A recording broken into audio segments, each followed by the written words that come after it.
12th class. The lesson title is Lost Spring. Yes, Lost Spring, खोया बसंत। खोया बसंत पाठ है आपका यहाँ। यस, बसंत का मतलब है खुशहाली। बसंत का मतलब है खुशहाली। तो मैंने जैसा कि आपको कल इसकी कहानी बताई थी इससे पहले वाली वीडियो में, अब पाठ हम शुरू करते हैं। Sometime I found A rupees in garbage. कभी कभी मैं कूड़े करकट के ढेर में 1 रुपया पाता हूँ। किसने कहा? साहब ने। साहब कौन था? साहब वो लड़का था जो गरीबी की ज़िंदगी जी रहा था और एक ऐसी ज़िंदगी जी रहा था जो अभावों की थी। तो ये कह रहा है why do you do this, आप ऐसा क्यों करते हैं? आई आज साहब, मैंने साहब से पूछा। whom I encounter every morning scouring for gold in the garbage dump of my neighborhood. मेरे पड़ोस में जिसे मैं रोजाना सुबह सुबह कूड़े करकट के ढेर में सोना खोजते हुए देखता था। वे कूड़े करकट के ढेर में क्या खोज रहे थे? सोना। सोने का मतलब है रुपया ढूंढते थे, कोई कीमती चीज ढूंढते थे और कुछ नहीं मिलता था तो कूड़ा करकट को इकट्ठा करके वे बेच करके अपने जीवन यापन करते थे।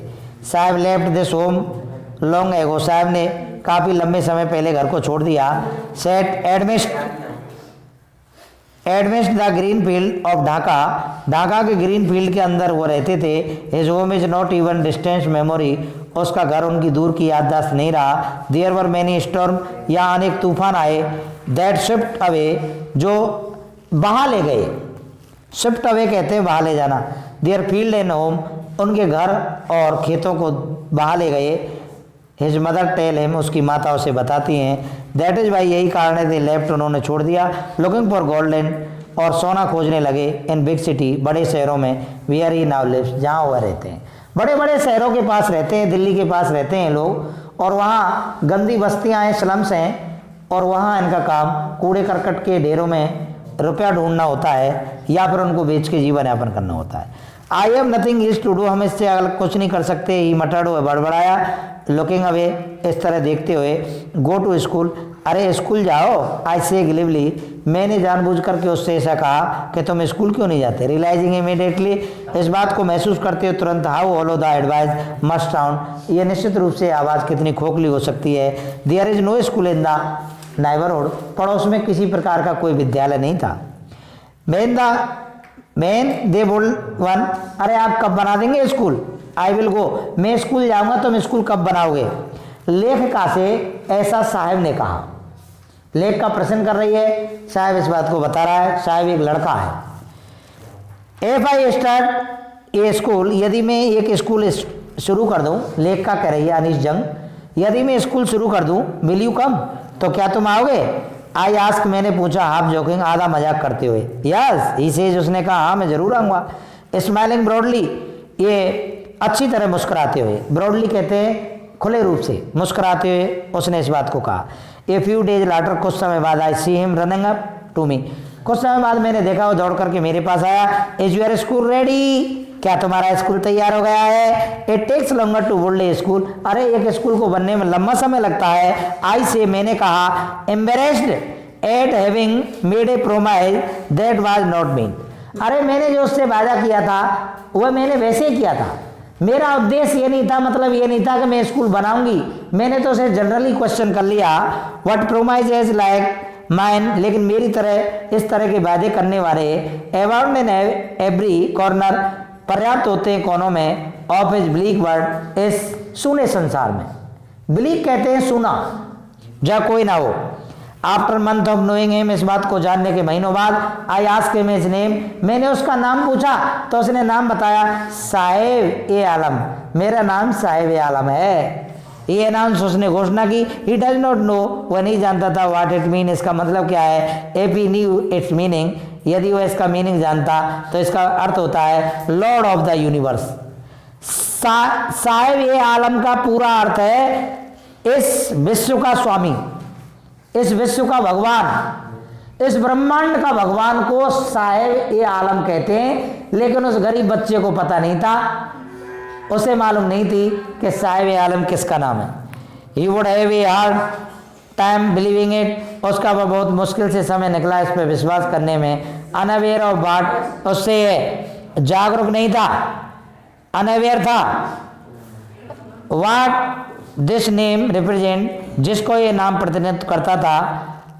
ही रोम द स्ट्रीट, वह गलियों में घूमा करता था विद हिज फ्रेंड, अपने मित्रों के साथ। In army of barefoot boy, और बिना नंगे पैरों की वाले बच्चों की सेना के साथ। पैरन में जूता चप्पल नहीं थे। वो appear like the morning birds, ऐसा लगता था सुबह सुबह के पक्षी। एंड डिसअपीयर एट नून, और दोपहर को गायब हो जाते थे। ओवर द मंथ, महीनों के बाद। I have come to recognise each of them, मैं महीनों में उन सबसे परिचित हो पाया, यानी कि मेरा परिचय उनसे महीनों में पूरी तरह हुआ। Why are not you wearing chappals, yes, आप चप्पल क्यों नहीं पहनते हैं? लेखका ने प्रश्न किया। आई आस्क वन, मैंने एक से पूछा। My mother did not bring them, मेरी माता उन्हें लाती नहीं है। फ्रॉम द सेल्फ, मेरी माता उन्हें सेल्फ से नहीं निकालती हैं। ये आंसर सिंपली, उसने उत्तर दिया साधारण से। Even if she did he will throw them off, यदि वो ऐसा करे वह उनको फेंक देती है। एड्स एनोदर, दूसरे ने जोड़ा। Who is wearing shoe that, अरे कौन पहनता है जूते? दैट डू नॉट मैच, जो मैच नहीं खाते, अनमैच के जूते। When I comment on it, जब मैंने इस पर टिप्पणी की। ई सपल्स इज फीट, उसने अपने पैरों को दिखाया। एंड से नथिंग, और कुछ नहीं कहा। आई वांट शूज, मैं जूता चाहता हूँ। से द थर्ड बॉय, तीसरे बच्चे ने कहा मुझे आवश्यकता है जूतों की। Who has never owned a pair all his life, अपने जीवन में मैंने एक जोड़ी जूता भी नहीं खरीदे थे। ट्रेवलिंग अक्रॉस द कंट्री, देश को पार करते हुए देहात को। I have seen children walking bear foot, हमने बहुत सारे बच्चों को नंगे पैर देखा। इन सिटीज, शहरों में। ऑन विलेज रोड्स, गांव की सड़कों पर। It is not lack of money, ये धन की कमी नहीं थी। But a tradition to stay barefoot, वहाँ परंपरा थी कि वे नंगे पैर रहे। एज वन एक्सप्लेशन, एक ने वहाँ स्पष्ट किया, एक लड़का ने कि ना ना ना साहब ऐसी बात ना है, पैसा वैसे कोई कमी ना है, हम तो पैर ही ना है, हमारी परंपरा है, हम जूते नहीं पहनते। बान वैसी कही बात, हकीकत ये नहीं थी। आई वंडर, मुझे आश्चर्य है, if this is only an excuse to explain, यदि इसका व्याख्या सही है। अब ये परपेचुअल स्टेट ऑफ पॉवर्टी, यह गरीबी की स्थिति को दिखाता है। पॉवर्टी कहते हैं गरीबी। फिर क्या हुआ भैया? आगे कह रहा है, रिमेम्बर, मुझे याद है ये story of a man from Udupi के आदमी कहानी वंस टोल्ड मी, मुझे बताई। एज ए यंग बॉय, एक जवान लड़के के रूप में, ही वुड गो, वह जाया करता था to school past an old temple, जो पुराने मंदिर के पास एक स्कूल था, वहाँ जाता था। वेयर माने जहाँ, his father was a priest, जहाँ उसके पिताजी एक पुजारी थे। प्रीस्ट माने पादरी, पादरी या पुजारी। ही वुड स्टॉप ब्रीफली, वह थोड़ा सा वहाँ रुकता था। एट द टेम्पल, स्कूल के मंदिर के पास। And pray for a pair of shoes, और मंदिर में एक जोड़ी जूतों की प्रार्थना करता था। देखो साहब, ये गरीबी का हाल है। मंदिर में जाके कोई कछु मांगे, कोई कछु मांगे, और वो मांगता हो कि मुझे एक जोड़ी जूता मिल जाए, ऐसा मांगता था, प्रार्थना करता था मंदिर में। ये गरीबी का हाल है। आगे 30 ईयर्स लाटर, 30 वर्ष बाद, आई विजिटेड हिज टाउन, मैंने उसके कस्बे का भ्रमण किया। एंड द टेम्पल, मंदिर का, which was now drowned in the year of desolation, जहाँ अब है एक अलग थलगपन की हवा में, यानी कि डूबा हुआ था। इन द बैकयार्ड, पीछे के आयाते में। Where lived the new priest, वहाँ नया पुजारी रहता था। There were red and white plastic chairs, वहाँ लाल और सफ़ेद रंग की प्लास्टिक की चेयर रखी हुई थी, कुर्सियाँ। ये young boy dressed in A grey uniform, ये ग्रे रंग की यूनिफॉर्म में एक लड़का बैठा हुआ था। बियरिंग सॉक एंड शूज, वह जूता और जुर्राब पहने हुआ था। एराइड पांटिंग, वह हाँफते हुए मेरे पास आया। पांटिंग कहते हैं हाँफते हुए, panting. And threw his school bag, और अपने स्कूल के बैग को फेंक दिया। ऑन ए फोल्डिंग बेड, एक फोल्डिंग बेड पर। लुकिंग एट द बॉय, लड़के की तरफ देखते हुए। आई रिमेम्बर द प्रेयर, मैंने प्रार्थना को याद किया। एनदर बॉय, दूसरे लड़के की। Had made to his goddess, जो अपनी देवी के लिए की गई थी। When he had finally got a pair of shoes, जब उसको एक जोड़ी जूते मिल गए। Let me never lose them, मुझे कभी उनको खोने ना दें। The goddess had granted his prayer, देवी ने उसकी प्रार्थना को स्वीकार कर लिया है। गॉड से बना है गॉडेस, गॉड माने भगवान, देवता, और गॉडेस माने देवियां। Young boys like the son of the priest, पुजारी के पुत्र की तरह बड़े लड़के ना वॉर शूज, अब जूते पहनते हैं, but many other like of the rag pickers, यानी पुजारी के जैसे बड़े लड़के, अर्थात पुजारी का लड़का तो पैसा वाला हो, ऐसे पैसे वाले लोग जूते पहनते हैं। लेकिन रैग पिकर जो होते हैं, रैग पिकर कहते हैं चिथड़ा बीनने वाले, रैग माने चिथड़ा, पिकर माने पकड़ने वाले, चिथड़ा बीनने वाले। इन माई नेबरहुड, मेरे पड़ोस में, रिमेन शूलेस, वे बिना जूतों के रह जाते हैं, उनके पास जूते नहीं होते। माई अकाउंटेंस विद द बेयरफुट, मेरा बिना जूतों के परिचय उन रैग पिकरों के साथ हुआ। लीड मी सीमापुरी, वे मुझे सीमापुरी में ले गए। सीमापुरी एक स्थान का नाम है भाइयों। सीमापुरी एक जगह है जो दिल्ली से नज़दीक है, दिल्ली से ज़्यादा दूर नहीं है, जहाँ ये रैग पिकर्स रहते हैं, ये गरीब लोग जहाँ निवास करते हैं, उसका नाम सीमापुरी है। ये place on the periphery of Delhi, Delhi की पर्दी में है, yet miles away from it. वैसे तो ये दिल्ली की पर्दी में सीमापुरी, पर वैसे दिल्ली से बहुत दूर नजर आती है। क्यों? दिल्ली में सब सुविधाएं हैं और सीमापुरी में कोई सुविधा नहीं है, इसलिए दूर नजर आती है। मेटाफोरिकली, एक रूपक के रूप में यदि हम लें, दोज हु लिव्स हियर, जो लोग यहाँ रहते हैं, आर स्क्वाटर्स, वे बेचारे सताए हुए हैं, बाहर से आए हुए हैं, उन्होंने अतिक्रमण किया है।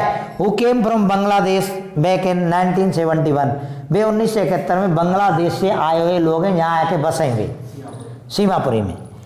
साहब फैमिली इज एमोंग देम, साहब का परिवार, जो लड़का जिससे अभी तक बात चल रही थी, उसका परिवार भी इन्हीं सीमापुरी में रहने वाले लोगों में से है। सीमापुरी बाज़बान ये वर्ल्डरनेस, या सीमापुरी बिल्कुल पूरी तरह से जंगली थी, जंगल था, वहाँ पर कोई मकान नहीं थे। एट स्टिलेज, जो आज भी है, but it is no longer empty, आज खाली नहीं है, पहले खाली डरी रहती थी। In the structure of mud, यहाँ मिट्टी के स्ट्रक्चर बने हुए हैं, अर्थात जो घर बने हुए क्या के मिट्टी के। विद रूफ इन टिन, और जहाँ पे टीन की रूफ है, छत का की डरी है, टीन की, और टारपोलिन, अथवा टारपोलिन होता है एक तरह का, ये हल्का होता है, जैसे अपना तुम तो यूँ मान लो जैसे तंबू लगा ले या फिर तिरपाल लगा लो। डेवॉइड टू सेवेज, उन जंगलियों से बचने के लिए। ड्रेनेज और रनिंग वाटर, यहाँ कोई सिस्टम नहीं है। लेव 10,000 रैग पिकर, यहाँ 10,000 चिथड़ा बीनने वाले रहते हैं, 10,000 लोग। They have lived here more than 30 years, वे लगभग 30 वर्ष से ज़्यादा समय से आ रहे थे। विदाउट एन आइडेंटिटी, इनके पास कोई अपना परिचय पत्र नहीं है, इनके कोई परिचय पत्र ही ना बने बेचारे इनके। विदाउट परमिट, इनके पास परमिट नहीं है, राशन कार्ड नहीं है।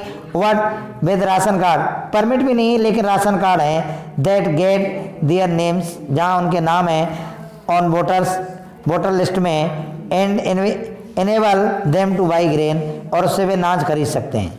Food is more important for survival, भोजन इनके जीवन के लिए बहुत आवश्यक है। देन एन आइडेंटिटी, परिचय के बजाय भोजन जरूरी है। If at the end of the day, दिन के अंत में, we can feed our animals, हमारे जानवरों को भोजन कराते हैं। एंड गो टू बेड, और बिस्तरों में चले जाते हैं। विदाउट यानी कि विदाउट एन एक्टिंग स्टोमक, बिना पेट में दर्द हुए। We would rather live here than, हम यहाँ रहते हैं बजाय इसके, इन द फील्ड, खेतों के बजाय। दैट गिव अस ग्रेन, जो हमें अनाज नहीं दे पाते हैं। से ए ग्रुप ऑफ वोमेन, एक औरत ने कहा। टैटर्ड साड़ी, फटी हुई साड़ी थी उसके बाद, टैटर्ड कहते हैं फटी हुई साड़ी वाली औरत ने कहा। बहन आई आस्क देम, जब उनसे कहते हैं, why they left their beautiful land green field and rivers, हम उनसे पूछते हैं कि तुमने अपने हरे भरे खेतों को क्यों छोड़ दिया? जब तुम्हारे पास हरे भरे खेत थे तो तुमने वे खेत क्यों छोड़ दिए भाई? तो मैंने राजी बाजी ना छोड़े, एक तूफान आया था जो उनको बहा ले गया। वेनिवर दे फाइंड फूड, जब वे भोजन पाते हैं, दे पिच दियर टेंट्स, वे अपने टेंट लगा लेते हैं। जहाँ इन्हें भोजन मिलता है वहीं टेंट लगा लेते हैं। दैट बिकम टेनेस्ट होम, जहाँ इनके अस्थायी घर बन जाते हैं। जहाँ धंधो मिलो वहीं टेंट लगा ले। Children grow up in them, बच्चे भी उन्हीं टेंटों में बड़े हो जाते हैं। बिकमिंग पार्टनर्स इन सर्वाइवल, उनके बचने में वे सहभागी होते हैं। एंड सर्वाइवल इन सीमापुरी, और ये बच्चे लोग जो सीमापुरी पे रहते हैं मीन्स रेख पिकर या चिथड़ा बीनने वाले हैं। थ्रू द ईयर्स वर्षों में इट इज एक्वायर्ड ये प्राप्त करते हैं the proportion of the fine art एक अच्छी कला का garbage to them is gold. Yes, कचरा ही उनके लिए सोना है। उनके लिए सोना क्या है? कचरा। Garbage to them is gold, उनके लिए तो गार्बेज ही सोना है, कचरा ही सोना है। It is their daily bread. अच्छा, प्रश्न आता है, वेरी मोस्ट प्रश्न है कि सीमापुरी के रेख पिकर जो हैं, सीमापुरी के जो चिथड़ा बीनने वाले हैं, उनके लिए गार्बेज ही सोना क्यों है? वे गार्बेज है, कूड़े करकट है, ये सोना क्यों मानते हैं? उत्तर मिल रहा है, it is their daily bread, यही उनकी रोजाना की रोटी है। इसी से उनको रोजाना क्या मिलती है? रोटी। ये रूफ ओवर देयर हेड्स, अपने सरों के ऊपर इनके छत मिलती है। गार्बेज कोई बीन के रोटी खाते हैं, उससे छत डालते हैं। Even it is a leaking roof, उनकी चुचाती हुई छतों को, but for a child it is even more, बच्चे के लिए यही सबसे बड़ा है। लीकिंग कहते हैं चुचाना या छेद होना। तो यानी कि कुल मिलाकर के कह सकते हैं उनके लिए तो भैया गार्बेज ही सोना है, क्योंकि यही उनके लिए भोजन देता है, यही आवास देता है, यही खाने के लिए देता है। नेक्स्ट आप निशान लगा लीजिए, यहाँ से आगे कल पढ़ाएंगे। Yes, thank you very much.